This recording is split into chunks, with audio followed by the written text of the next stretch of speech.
Welcome to the Swiftie and the Scholar, the podcast where we examine the lyrics, lore, and literary legacy of Taylor Swift. I am Angela McDowell, the Swiftie. And I am Dr. Jerry Coates, the Scholar. Hello. Hiya, Angela. How you doing? I'm so excited about this one. Okay, good.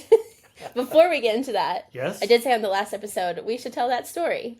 Yeah, tell that story. Okay, so this... Because it has to do with what I'm doing. Yes. And it's a great story. Yes. So this podcast is not the first, weird side quest I've sent you on in recent years.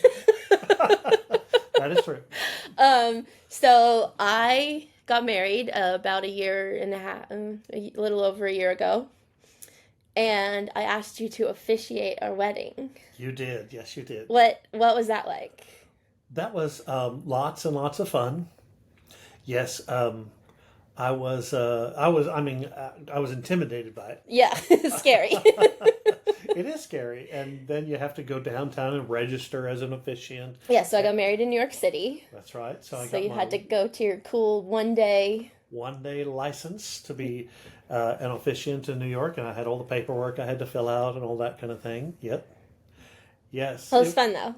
Yeah, it was great. It was terrifying, but it was fun. It was terrifying for me just to, get married in New York City, so. It was great. And I made the classic blunder because immediately prior to the start of the event, I turned to my daughter, your cousin, Kathleen, and I said, watch me call Chase Bryce. And when we started off, I called him Bryce. Yeah, that's so funny. Yeah, I didn't. I feel like that's happened at probably 4 weddings I've been to. So yeah. I think it's always the groom's name. Well, I don't know. When my other niece got married, the officiant completely missed her name, because he didn't know her at all. So. Oh yeah, and that's why I wanted you to do it, because you knew us. That's right. I didn't want a stranger. Yeah, you and Bryce are very close to me. Yeah, so I'll put up some pictures on the screen of that. Okay, that'll be fun. Yeah, got married in a little gazebo, I guess it was, in New York City, in Central Park. In Central Park. It was beautiful. What a choice. I have to say, I thought that it was a little wacky, Central Park and everything. But and then you get there and you realize, wow, this is just beautiful. Yeah, it was beautiful. And the song we're talking about today, A Wedding Doesn't Happen. No. Yeah. Not at all. No. Okay, let's get into it. Champagne Problems. Champagne Problems. So this is another one from Evermore. Yes. The previous song we covered from Evermore was Cowboy Like Me, and that one got a B. Mm-hmm. The first one to get a B, I think. So I'm interested to hear how this one does. I like this one very much. And I'm going to say I'm looking forward to the opportunity to read through her songs from both Folklore and Evermore. Because I like the one from Folklore. Yes. And I like this one very much. Good. Okay. Yeah, I had to read and reread this a number of times. Thank you very much. Mm-hmm. Yeah, so. You up late last night doing that? I was. But I get, I don't know, I get kind of fixated on these things. So yeah, as I knew you would. Mm-hmm. Okay, so this one is another one produced by Taylor and Aaron Dessner. But this one is written by Taylor and William Bowery. So I think we actually have talked about William Bowery before. Is he one of the Bowery boys? No, I don't know what that is. Okay. William Bowery is a pseudonym for Joe Alwyn, Taylor's boyfriend at the time. And they would sometimes sit down at the piano and write sad songs together. I bet they would. So in the previous song we did, which I can't remember which one it was now, he was just a producer credit, and they had actually changed his name to Joe Alwyn. But for some reason, on this one, he's still credited as William Bowery. Okay. Yeah. So yeah, let's just get into it. Evermore, second Pandemic album, sister album of Folklore. I'm beginning to learn these things. Yes. That's kind of crazy. Yeah. Something I would not have thought a couple of months ago, but yeah, here we are. Here you are. On your way. Start? Yeah, let's go for it. Okay, verse 1, first line. You booked the night train for a reason. Mm-hmm. Okay, so immediately you see the word night, and that would be foreshadowing. Anytime you see night or day or water or large archetypal images like in a poem, rain or rain, sun or right, you have to stop and you have to ask the why question. So why night? Night is generally foreshadowing of something ominous, death, loss, that kind of thing. Okay. And so immediately I'm looking for some level of loss, and of course that's what happens in Champagne Dreams. I was also interested in the phrase "night train," okay. mostly because it's a song by Jimmy Forrest. Okay, I don't know who that is. Okay, he's a songwriter. It is a song by Jimmy Forrest, who and he wrote in the 30s and 40s, I think. But he wrote for Duke Ellington. Duke Ellington played Night Train. A lot of people recorded the song, and I really like it. So now I'm going to tell my New York story. Okay. So when we were there for Angela's wedding, my wife and I did take a couple of tours, and we went around. One of the things I wanted to do is I wanted to ride the subway, and in particular, we took the A train.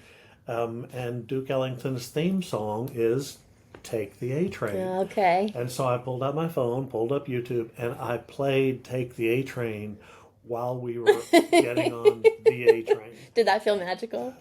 It did for me. There were a number of New Yorkers looking at me like I was some kind of an idiot. I mean, people do much weirder things on the subway, so. Probably. But anyway, yes, Night Train, a possible reference to a song that is made famous by Duke Ellington, I thought was kind of fun. So he booked the Night Train for a reason, and so immediately you are in the middle of the story. Oh, again, yes. Again, so this is that that device called in medias res. And why do we begin in medias res? It's just to create a little bit of drama and tension for that little bitty piece of the story. Tension. Right. So because the reader's going to ask, well, what's the reason? Why is he on the train? Where is he going? Where is he coming from? Why is he taking the night train? Why does this already seem somber in the very first line? We begin in the middle of the story, and so what she's creating here is another fictional universe, right? So I'm looking for that. I want to see, how does she flesh out that fictional universe? How does she populate it with characters? So you could sit here in this hurt, bustling crowds or silent sleepers. You're not sure which is worse. So he's surrounded either by crowds or quiet people. Which is worse, to be filled with the cacophony of the place, or to be filled with your own thoughts. Like loneliness. Right. And then one of the things that I noticed immediately also about the first verse, and now it's time to put on your real poet's pants. Okay. Is that this is rhythmical. Okay. Okay. So we talked about rhythm before. We talked about the use of caesura, the break in the middle of a poetic line that creates an automatic rhythm. But this goes beyond that. Okay. Okay. One of the things that makes Shakespeare beautiful. Uh-oh. Not the comparison to Shakespeare. It's true. Is his use of iambic pentameter. Yes. Okay, so for those of you who do not know, iambic pentameter is 10 syllables in a line, and it accents all of the even numbered syllables. Okay. So uh-oh. If I were to draw that up. Oh, we've got props today. And I am is an unstressed, stressed syllable. Okay. Okay. So when you have 5 of these, that's iambic pentameter. Okay. Okay. So I haven't seen a lot of rhythmic patterns. There are actually 4 primary rhythmic patterns. The trochee is a stressed, unstressed. The dactyl is a stressed, unstressed, unstressed. Okay. Should I draw those on my pad? If you want. A trochee is a stressed, unstressed. Okay, stressed, it's unstressed. opposite. A dactyl is a stressed, unstressed, unstressed. Okay. And an anapest is an unstressed, unstressed, stressed. Okay. Okay, so the big question is, why? Why do poets use these techniques when they write poetry? Well, it's because they replicate an element of the poem itself. So, for example, Alfred Lord Tennyson's Charge of the Light Brigade is written in dactyls. Bump, bump, bump, bump, bump, bump. Half a league, half a league, half a league onward, all in the valley of death, rode the 600. Okay. So why does he do that? Because dactyls sound like horses running. Interesting. Bump, bump, bump, bump, bump, bump, bump, bump, It's a bump. gallop. Right. Yeah. It's a gallop, and it's a poem about horses running. In this poem, what you see is you booked the night train for a reason. You see how she's accenting every other syllable. So you could sit there in this heart, right? Bustling crowds or silent sleepers, you're not sure which is worse. Yeah, that's nice. Okay, so it's rhythmical along an iambic meter. Okay. And like good poets, she varies the meter. So what you don't want to do is you don't want to have meter that's so consistent that it sounds like it's goofy. Yeah, just like droning on and on and on. Right. One of the reasons why Henry Wadsworth Longfellow, lovely American poet, has kind of fallen out of favor a little bit is because a lot of his poems do that. Ooh, okay. He's written a very famous poem, Excelsior. The shades of night were falling fast as through an alpine village past a youth who bore amid snow. Yeah, doesn't sound as fun. You don't want to do that. Or Hiawatha, by the shores of Gitche Gumee, by the Big Sea shining waters, stood the wigwam of Nokomis, daughter of the moon. No, too much, right? You want to vary it a little bit. And so she varies the rhythmic power of the stanza by starting or ending sometimes with a stressed syllable. Okay, cool. I just say it's very nice stuff. Yeah. Another element of this first stanza is the use of alliteration. You see the sit there in this. You see the repeated S's, and then bustling crowds, silent sleepers. Yeah, lots of S's. Lots of S's, especially because it ends with silent sleepers. Why do you want to use alliteration? It's because the sound of the letter should replicate what's being described. And you're describing silent sleepers, and S is a quiet sound. Okay. Okay? So the alliteration isn't there just for, show. It's there to replicate the tone of the poem. Okay. End of the first verse. Yes. Chorus. Because I dropped your hand while dancing. Okay, so this confused me. I mean, I literally had to read it through a number of times. When you see the word dropped, you think about the power of verbs. So something, again, drops.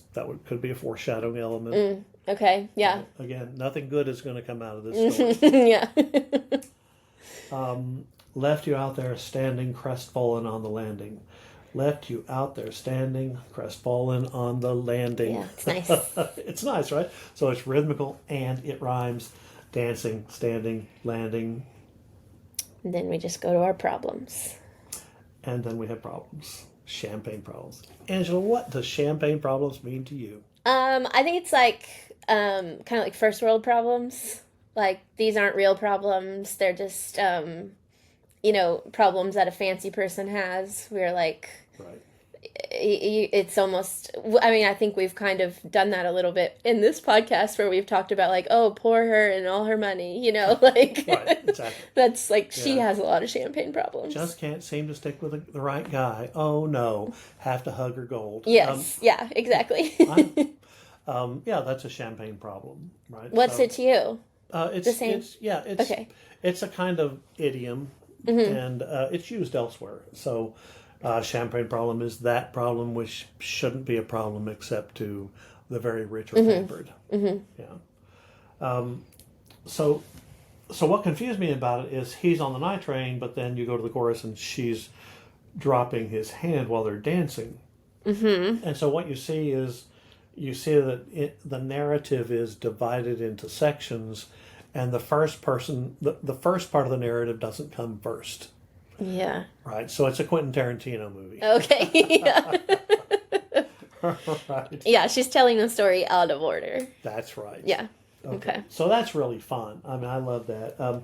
She says, left you there, out there standing, crestfallen on the landing, champagne problem. So your mom's ring in your pocket. So clearly he was intending to propose to her. Mm-hmm. My picture in your wallet. He is devoted to her. Mm-hmm. Your heart was glass.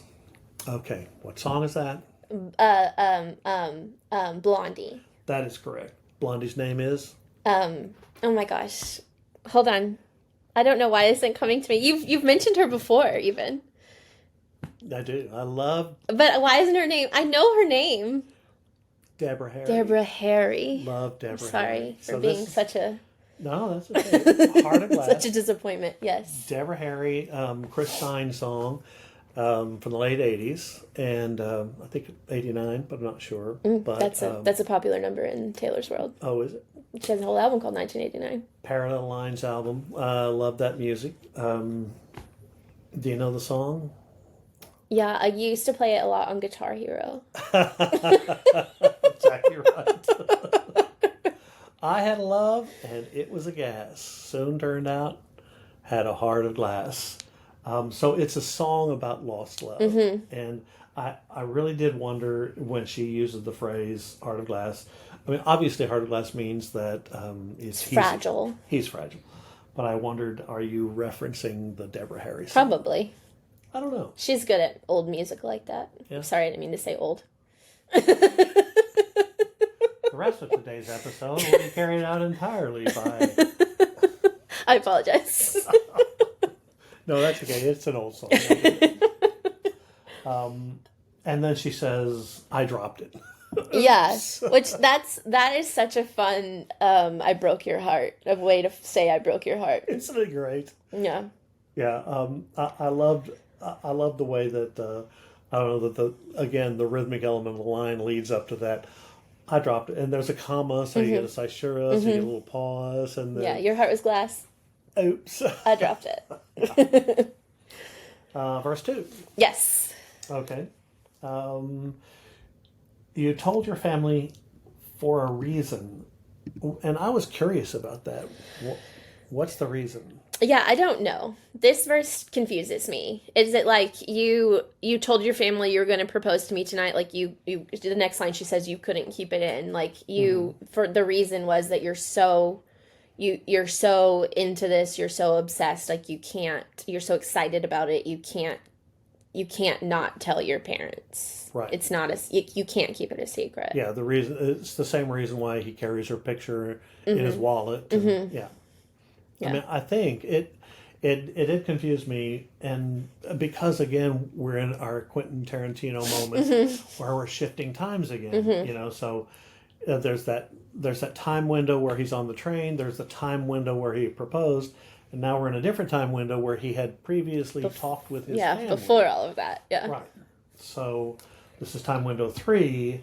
You couldn't keep it in. Your sister splashed out the bottle. Now no one's celebrating. Okay, so she pops the cork. She's already pouring the champagne, but it was premature. And okay, should we talk sexual imagery? Go for it. I don't know that we should. Popping the cork prematurely. Okay, we got it. Should I just leave it there? Yeah, we got it. Okay. That's it. Work that out by yourselves. If you need help, put it in your response. Yeah, in your comments. Yes. Down below. And now, no one's celebrating. Okay, so one of the questions that you really should ask about this part of the song is, how does she know no one's celebrating? Right? So, essentially, as a narrator, she is looking into spaces where she should not be able to see. Interesting. Yeah, it is interesting. I never thought about that. Okay. And it's always interesting to me, like, he told your family, your sister, so the sister bought what we, I think, later learn maybe is Dom Perignon, a very fancy bottle of champagne. A very expensive bottle. Yes. So his sister, I think it speaks to that the people in their lives thought this was a really healthy relationship, and they were definitely going to get married. Right. Like, she was going to say yes. Right. They had bought into it. Mm-hmm. Yep. But now no one is celebrating. And apparently it sounds like into the plural because it's he and his sister and his family. So, yeah, Dom Perignon, you bought it. Okay, so what else did he buy? What else did he bought into their Okay, yeah. their relationship? So, this is lexical ambiguity. She loves this stuff. She loves to choose words with multiple meanings. So this phrase has a multiple meaning. You bought it. You bought the love story, just like you bought the wine. Interesting. Yeah. No crowd of friends applauded. Your hometown skeptics called it champagne problems. I love this phrase. It's called negation in rhetorical analysis when you say something that is not. Okay. Okay, no crowd of friends applauded. Uh-huh. Right? Normally you would say the crowd of friends applauded or there was no one there. But instead, no crowd applauded. So they gathered, they're on the precipice of the moment. Yeah. And then nothing happens. Yeah, there's nothing. I will say if I have a quibble. Yes.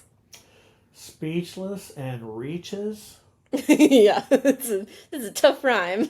That's that one makes me back off just a little bit. Fair. But she says you had a speech, you're speechless, which is of course irony, right? To say one thing and mean another. He had a speech already, and now he is both again lexically ambiguous, speechless, like he can't talk, but also he doesn't have a speech because there is no wedding. There is no proposal. There's no announcement. There's nothing else. Right, there's not. Dead here. So the word speechless has two meanings. Yeah. Kind of fun stuff. And then we go to the bridge. Okay, wait, so you had a speech, you're speechless. Love slipped beyond your reaches, and I couldn't give a reason. I couldn't give a reason. That line that feels important. Like, I don't know why I'm saying no. No, I agree because of the for a reason previously. I'm still trying to figure out exactly what the reason is. And maybe... I don't know that we're ever going to know. Yeah, I don't know. More ambiguity. More ambiguity. It's the window. It is the window for the audience to participate in this world. Yeah. Okay. You haven't gone on to tell me that this is a particular love relationship she had. Is this truly a fictional creation? I think so. Okay. Yeah. It felt like it to me. I think this is one of the folk tales. Right. Yeah. It feels like she's creating a fictional world. She is populating it with a whole number of people. You've got the two lovers, the sister, the family members, the crowd of others, people on a train. The hometown skeptics. Right. So it's people with all kinds of folks. Yeah. Which to me is fascinating. I mean, essentially she's, packing this narrative with, all kinds of settings and all kinds of people. Okay, the bridge. Yes. It's a good one. It's a good one. Your Midas touch, allusion to Midas. We talked a little bit about King Midas before. There are a number of different stories about Midas, that he receives the golden touch and his food turns to gold so he can't eat. Or he hugs his daughter and she turns to gold and he can't have the one thing he loves the most. And on the Chevy door, and I'm thinking, now wait a minute. A Chevy door, November flush, your flannel cure. And then she says, this storm was once a madhouse. I made a joke. Well, it's made for me. So she has shifted her narrative time frame again. Yeah, now we're back even further in time. We're back in their college days, perhaps when they first met, right? And it's November, and it's cold, and she complains about it, and he suggests flannel underwear. I don't think that's what I think he gives her a flannel jacket. Okay. Oh, okay. I think he puts a jacket around her shoulders or something. Oh, I'm glad that you caught it. Pop the cork. So yeah, the dorm was a madhouse, so they're living in the dorm, and well, he's a little crazy too. Oh, they're just a couple of cute kids in love, right? How evergreen our group of friends. So evergreen, young in their life, early in their experiences. They're in college, right? And don't know anything. they don't know anything. Yeah, it's kind of it's a lovely phrase actually to describe them. And you think of evergreen trees, always young, always youthful. Yeah, so also could that be like she's thinking they're when you're in college and you're living so close to all of your friends and you see your friends all of the time and you're like, we're going to graduate and we're going to all still live close to each other and we're going to be able to see each other all the time and life is just going to be like this, college experience, and so it's almost evergreen in like a perpetual. Yeah, we're going to be like this forever when we know that's not the case. How did that work out for you? Not great. Yeah? Yeah. Now I just stay at home all the time without seeing friends. That's what Facebook used to be for. Yes. I'm far too hip to use Facebook. For sure. Yeah, I know. Yeah. I'm interested about this next line to hear your thoughts. It is a great line. Don't think we'll say that word again. Okay, so this is like a great debate. Okay, so is she saying, I'm not going to say we're evergreen again? Or I'm not going to say we're friends again? Yeah, I don't know. I think is that the debate? The debate is which word in these, the kind of line before it is the word that we're never going to say again. I have come to the conclusion that I think it's our. There is no more us. There is no more we. There's no more our. We don't have anything anymore. Yeah, the problem with it is it's what we call in the world of grammatic study a general reference pronoun. Right? We don't know what previous antecedent the word that refers to. Right? We just don't know. So it could be evergreen, it could be our, it could be group, it could be friends. It could be any of those. Yeah. And again, she's leaving that window open for us to play. And I'm sure there's endless talk. I'm sure you've heard me say a million times, I don't do any research into any Swiftie literature when I read through these things. So I am sure there's endless talk. Yeah, it's a good debate. And obviously none of us know, but yeah. Well, and I think that's what's fun about it. Yeah. That's why I read some poets, because guys like E. Cummings use ambiguity all the time. And, what's the right way to interpret it? Well, there is no right way. And it often applies differently in different situations. Yeah, and it could mean a different thing to you when you read it at 20 as it does than it does at 40, than it does at 60. Exactly. Yeah. And that's what's fun. It keeps it timeless. Yeah. Okay, well, I'm glad that's a controversy, because I wrote the phrase "which word?" Yeah, yeah. It took me a while to understand. When this first came out, I'm like, wait, what is she saying? Don't think we'll say that word again. And then as I started digging in, I'm like, wait, what does she mean? And then people started talking about it, and that's always fun to have those little moments where nobody can agree on anything and nobody knows. Well, that's what keeps people talking. Yes. Oh, let's see. And soon they'll have the nerve to deck the halls, allusion to the famous song. If you're going to pick a Christmas song, again, you have the passage of time from November to Christmas.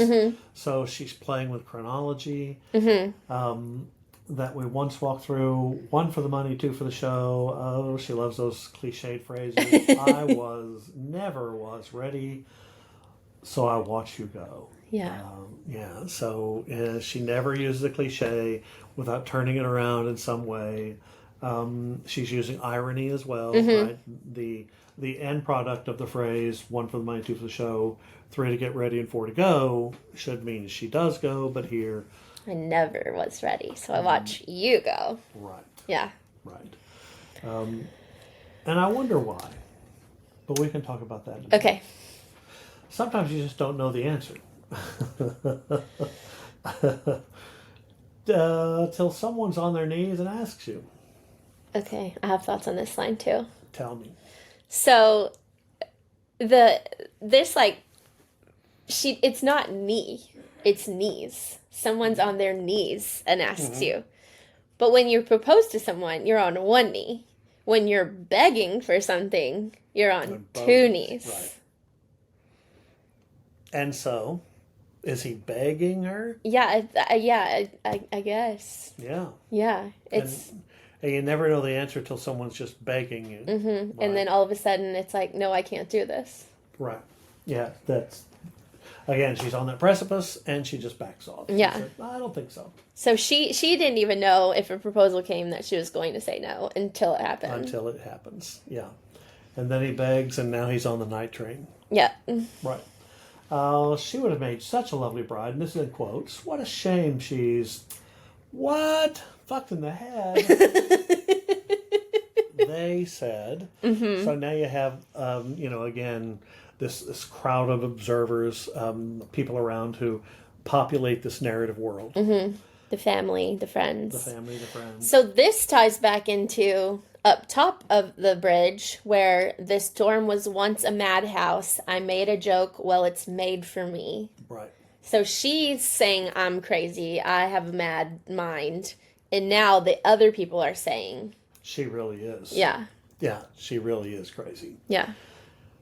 But you'll find the real thing instead. She'll patch up your tapestry that I shred. Okay, metaphor, tapestry, shredded tapestry.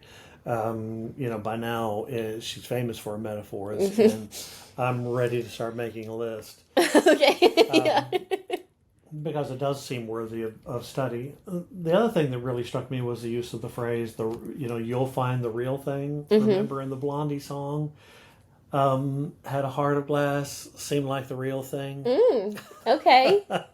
Yeah, so I wonder if she's echoing Blondie. Yeah, probably so. I don't know. And then lastly, we have the chorus. Yes. And hold your hand while dancing. Well, at the beginning, she had dropped his hand. Oh, and so so this one is pulling in the real thing, mm-hmm. the real love, the one will hold your hand while dancing. The real love. Yeah. Yeah. Never leave you standing crestfallen on the landing with champagne problems. Your mother's ring in your pocket, her picture in your wallet. Her picture, not mine. Mm-hmm. You won't remember all my champagne problems. You will have forgotten me by then. You will have found your real love. Congratulations, buddy. Yep. Okay. So one of the things I went back and tried to reestablish the chronology of the narrative. Okay. So... the first section, verse 1, is actually after the proposal. The second section, the chorus, are events at the proposal. Mm-hmm. The third section are events prior to the proposal. That would be verse 2, mm-hmm. where he tells the family. Mm-hmm. And then the fourth section would be the college days in the bridge, mm-hmm. when she's remembering, redescribing how they interacted as back in that time, and the fifth phrase would be that projection future far in time when he has a new love. And so you can rearrange those in a chronological manner, But she's breaking it up this way because she wants you to reconstruct the story in a non-chronological way. Mm-hmm. I will also recommend some reading for those of you who are interested. You might take a look at the term disnarration. That's when you don't always tell all the facts of a story. Why did she refuse him? We're not sure. Mm-hmm. And maybe she doesn't know. So there's a great book, Disnarration and the Unmentioned in Fact and Fiction. And it's by Marina Lambourne. And I actually have a copy, and I lent it to a colleague of mine. And so I don't have a copy to show you. But, it's a fairly recent book, published about, 8 years ago or something. Oh, wow. Okay. And it's really nice on the look at the stories you don't tell, right? So the story behind the story that should be part of the narrative, but that's not quite there. Another thing that I found interesting was I wanted to do some sociolinguistic criticism of this particular poem. Oh, okay. And I'm telling you, it kept me up late last night because, sociological criticism is looking at how society participates in the creation of text. Okay.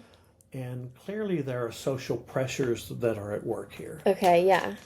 We had the social pressure of the family's expectations. You had the social pressure of how they interacted as college students with the group of friends. You have the social situation where one for the money, two for the show. Is she ready to say yes? And then finally that moment when she just can't do it. And then you have society leaping in again, saying she would have made such a lovely bride, and then evaluating her as crazy for saying no. Right. Right. So really society plays an interesting character. It sure does. Yeah, that's in the fun. structure of the narrative. Yeah. And I think it's worthy of taking another look at. Interesting, yeah. Yeah, to see how social pressures work. Well, and maybe there's the social pressure to get married too. So like, he's saying it's, we've been together since college. We don't know when this is taking place, but this is the logical next step because that's what you're supposed to do. Right. That's what you have to do. And she's like, and you've got a ring, and it's his mother's ring. He's so got his a mom's picture. like, you need to marry her. Have That's this. right. And the sister's ready with the champagne, and there's society plays a huge role in the nature of the interesting. poem. Yeah, and so I think I'd like to take another look, and then ask at what level does she deserve to participate in her own autonomy, right? I mean, she's a human being. You should be able to say yes or no. You should be able to say yes or no without any pejorative effects. Without people calling you crazy. Without them calling you crazy. But we know that doesn't happen. We know society is always around us. Whether they're around us in the form of silent sleepers or bustling crowds. Interesting. Right? Again, interesting. Society envelops us and forces our decisions. She puts that right in the beginning. She does. She puts society right in there. She does. She puts the crowd or the sleepers around us always. Interesting. Yeah, and I wonder if that's why she said no. Because she is exhibiting her own autonomy. Doesn't she have the right to choose? Yeah. Yeah. And I think that maybe that's a theme of the poem. Is the right to choose. Interesting. And now I can't wait to hear the song. You just took this so much deeper. I have so much to think about now. There you go. What did you call that? Sociological... sociological criticism. Criticism. Yeah, so you look and see how society engages in the work of literature. Okay. Fun. Okay. Well, that kind of ties into... So what we're going to listen to the album version with the lyric video. And then we're going to watch the Eras Tour performance. Oh, boy. From the Eras Tour movie, which you now know exists. I now know is a movie. I'm sure I'll never live that down. I mean, I think it's okay you don't know it's a movie. Okay. But she talks which we'll listen to, but she talks about knowing that this song would be fun to sing with a crowd around her. Oh, okay, cool. So that kind of ties into all of that. Yeah. Okay. Right. Let's listen, and then we'll be back with thoughts. Okay, we're back. Give me your thoughts. Well, it's always interesting to hear the song after I've looked and looked and looked at it, and sometimes I think, well, I missed that, or I guess I love that she inserts a break in the line between because I dropped your hand while dancing. She admits she was the one who backs away from the relationship. I love the phrase hometown skeptics, the know-it-alls who said, oh, I always knew it wouldn't work out. You know? And she makes a little face when she sings that line. Yeah, she does, yeah. And then she pops her eyes during the flashback, which I really like. I like the college flashback. I think that's that's a fun way to break up the chronology of the narrative. Yeah, to go just, all the way back to the early relationship. yeah, and he gives a little extra context, I guess. And again, part of the narrative, right? This narrative world that she's building, that's full of people and places. You know, it's got multiple places. It's got her college campus. It's got wherever they were out for the proposal. It's got the train. It's got home, the hometown. You know, it's a complete world she builds, and so I love that portion of that world that is the college campus. And she says, you know, the dorm was once a madhouse, and she says, well, it was made for me. And in the Eras tour, she pops her eyes, does little crazy eyes. A little crazy eyes. Yeah. You know, which in any other context would be cute and flirtatious, but in this context, you know, we're back to those naysayers who said, well, she's just messed up. Yeah. Yeah, so nice. I love the performance, and I love the way she accentuates the elements of the song. So it's fun. Yeah, I like the piano songs like that, the more piano forward ones. And you know, the other thing that did strike me too was the chorus that has the very strong sense of rhythm. That has the, you know, the your mother's ring in your pocket, bump up, bump up, bump up, bump up. It sounds more rote. It sounds more lockstep. Like this is what you're supposed to do. Oh, This interesting. Is, right? Like she's supposed to walk down this road. Right? That you can't turn literally right or walking left. down the aisle. Right, just like yeah, and you can't turn right or left. It's bump bump bump bump bump bump bump bump bump bump bump bump bump. Interesting, yeah. Right, but then when she turns away, that scansion breaks up. Yeah, it kind of changes. Yeah, yeah. And again, I think one of the themes might be, doesn't she have her autonomy? Yeah. You know. Yeah, I think you're right. Yeah, in this world that we build for ourselves, can't we always say no or yes or maybe or give me another minute? Yeah, yeah. Yeah. So lots of fun. Okay, yes. Let's grade her. All right. Okay, so for the grades, 5 criteria. The first is lyrical strength. The first one, I felt the power of the rhythm, and really liked the use of the rhythm in the chorus. I thought it was purposeful. So 97. Oh my goodness. I know. She's doing good today. Okay, narrative and structure. Oh, this is interesting. Absolutely loved the non-chronological narrative. I'm a huge Tarantino fan. So, which is a direct line to being a Swiftie, right? Absolutely. Yeah. Well, at least Swift Curious. Swift Curious, yes. Yeah, I do think that that was great. And like I say, I love the flashback all the way back to the college years, all the way back to the beginning of the relationship, and then all the way forward to the moment of the proposal, even to the point of following him home on the train. So I'm going to say 98. Oh my goodness. Yeah. Okay. Production and atmosphere. Oh, fun song.